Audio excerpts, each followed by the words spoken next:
Gold buyers, మీ కష్టాల్లో నమ్మకమైన మీ ఆత్మీయ నేస్తం.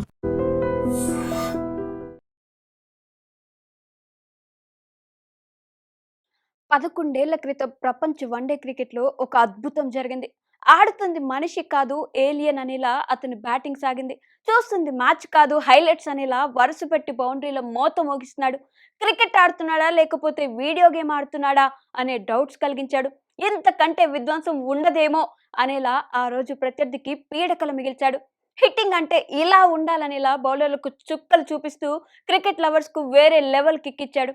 మిస్టర్ 360గా ప్రపంచ క్రికెట్ ను గడగడలాడించిన అతని పేరు ఏబీ డివిలియర్స్. ఈ సౌత్ ఆఫ్రికా వీరుడు 2015లో వెస్టిండీస్ పై 31 బంతుల్లోనే సెంచరీ బాది ఫాస్టెస్ట్ సెంచరీ బాదిన సంగతి తెలిసిందే. ఈ స్టన్నింగ్ సెంచరీ వెనుక ఉన్న కథ ఇప్పుడు చూద్దాం. వన్డే సిరీస్ కోసం 2015లో సౌత్ ఆఫ్రికాలో వెస్టిండీస్ పర్యటించింది. ఈ సిరీస్ లో భాగంగా జరిగిన 2 వన్డేలు డెవిలియర్స్ ఇన్నింగ్స్ ఇప్పటికీ ఒక అద్భుతమే. ఈ రోజుల్లో వన్డేలను సైతం టీ20 స్టైల్లో ఆడుతున్న ఈ రికార్డ్ ఇంకా సేఫ్ గా ఉందంటే ఆ రోజు డెవిలియర్స్ సృష్టించిన విధ్వంసం ఎలా ఉందో అర్థం చేసుకోవచ్చు. జోహనెస్బర్గ్ వేదికగా జరిగిన 2 వన్డేలు సౌత్ ఆఫ్రికా మొదట బ్యాటింగ్ చేయాల్సి వచ్చింది. Hashim Amla, Rilee Rossouw South Africa innings ను స్లోగా ఆరంభించారు. వికెట్ కాపాడుకుంటూ తొలి 15 ఓవర్లో కేవలం 75 పరుగులు మాత్రమే జోడించారు. ఆ తర్వాత కూడా సింగిల్స్ తో స్ట్రైక్ రొటేట్ చేస్తూ వీలు చిక్కినప్పుడల్లా బౌండరీలు తరలించేవారు. అయితే ఫస్ట్ హాఫ్ అంటే తొలి 25 ఓవర్ల తర్వాత సౌత్ ఆఫ్రికా చిన్నగా జోరు పెంచింది. ఓపెనర్ల మధ్య 150 భాగస్వామ్యం రావడంతో వీరిద్దరూ స్వేచ్ఛగా బ్యాటింగ్ చేశారు.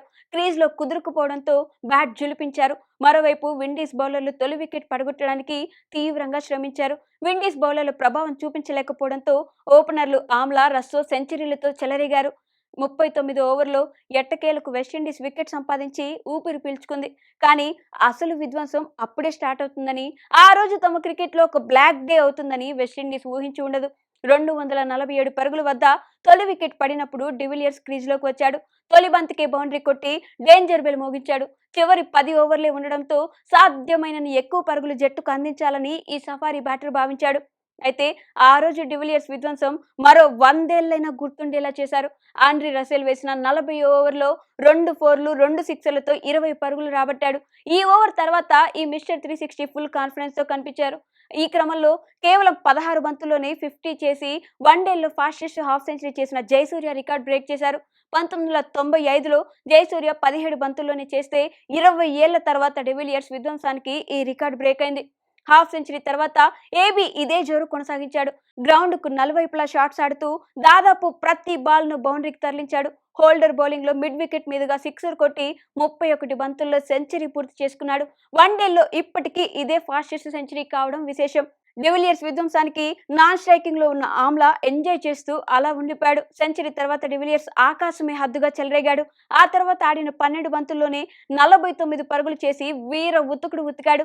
ఓవరాల్ గా 44 బంతుల్లోనే 16 సిక్సర్లు 9 4లతో 149 పరుగులు చేసి చివరి ఓవర్లో అవుట్ అయ్యాడు.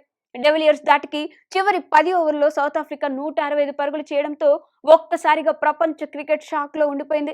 ఇది డెవిలియర్స్ సృష్టించిన విధ్వంసం. అయితే ఈ మ్యాచ్ లో డివిలియర్స్ 3వ స్థానంలో రాకూడదని నిర్ణయించుకున్నాడట. మ్యాచ్ తర్వాత డెవిలియర్స్ స్వయంగా ఈ విషయాన్ని వెల్లడించాడు. హషీమ్ ఆమ్లా, రిలే రస్సో భారీ భాగస్వామ్యం నెలకొల్పినప్పుడే వికెట్ పడితే పవర్ హిట్టర్ మిల్లర్ ను పంపించాలని డెవిలియర్స్ మైండ్ లో ఉంది. 247 పరుగుల భాగస్వామ్యం తర్వాత ఆ సూపర్ స్టార్ కొనసాగించడానికి మిల్లర్ అయితేనే కరెక్ట్ అని డెవిలియర్స్ భావించాడు. రస్సో రూపంలో తొలి వికెట్ పడడంతో మిల్లర్ ను వెళ్లాలని డెవిలియర్స్ సూచించాడు. అయితే south Africa coach Russell Domingo de Villiers నిర్ణయానికి కాదని తననే పట్టుబట్టి పంపించాడు. ఆ రోజు మిల్లర్ వచ్చి ఉంటే పరిస్థితి ఎలా ఉండేదో పక్కన పెడితే ఖచ్చితంగా డెవిలియర్స్ విధ్వంసం అయితే ఉండేది కాదు. And for more videos, please subscribe to iDream. Please subscribe to iDream. Please subscribe iDream. And please subscribe to iDream. For more videos, subscribe to iDream. Please like, share and subscribe to the channel. Congratulations, iDream. Subscribe to iDream. Subscribe to iDream. so subscribe to iDream Media. iDream team andarki huge congratulations. Please subscribe iDream Media. Please subscribe to iDream. Subscribe iDream. Please subscribe to iDream. iDream అంటే నా కళల channel subscribe చేసుకున్న నోరు తిరుగుతలేదు, మీరైతే గంట గుర్తు కొట్టండి. For more such videos, please subscribe to iDream. Subscribe to iDream. Please subscribe to iDream. Please subscribe iDream Media. Please do subscribe to iDream. Please subscribe to iDream Media. For best entertainment and information, please subscribe iDream. And don't forget to subscribe to iDream.